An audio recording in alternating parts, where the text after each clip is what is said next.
Welcome to Nasdaq Trade Talks. I'm Jill Malandrino, global markets reporter at Nasdaq, with daily insight on the Nasdaq 100 index, or the NDX, which is made up of 100 of the largest domestic and international non-financial innovative companies listed right here on the Nasdaq stock market. The NDX has been the barometer for U.S. large cap growth and also one of the best performing indexes over the last decade and a half, not to mention one of the most liquid index ecosystems in the world. Now, we're just under 2 hours to go until U.S. stocks close on Tuesday, March 17th, St. Patrick's Day. The Nasdaq 100 is trading higher after stocks saw their worst day since 1987 on Monday. Analysts and economists are now projecting a steep economic contraction in at least the second quarter as the coronavirus takes its toll on some of the world's biggest operations, with companies, countries, and local states and governments on virtual lockdown, shutting schools, restaurants, travel, and retailers closing stores, but will start expanding again depending on part of the efforts to contain the virus. Now, stocks are surging as the Fed announced a move to help businesses get short term funding in the commercial paper market.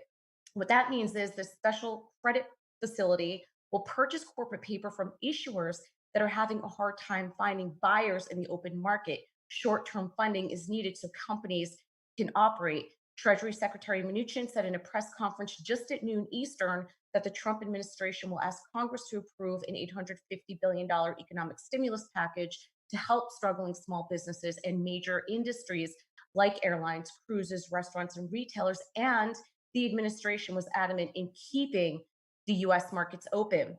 Turning to NASDAQ 100 company specific news, Regeneron on Tuesday morning said that it's aiming to have a dose of potential drug for COVID-19 ready to start human clinical trials by early summer.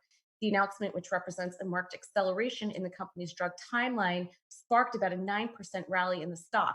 Amazon, meanwhile, they're trading sharply higher as it plans to hire an additional 100,000 warehouse and delivery workers amid a surge in online orders due to the coronavirus outbreak. The company is also paying for warehouse and delivery workers by $2 per hour extra in the US through the end of April. So, some good news to round out this St. Patrick's Day. I'm Jill Malandrino, global markets reporter at NASDAQ.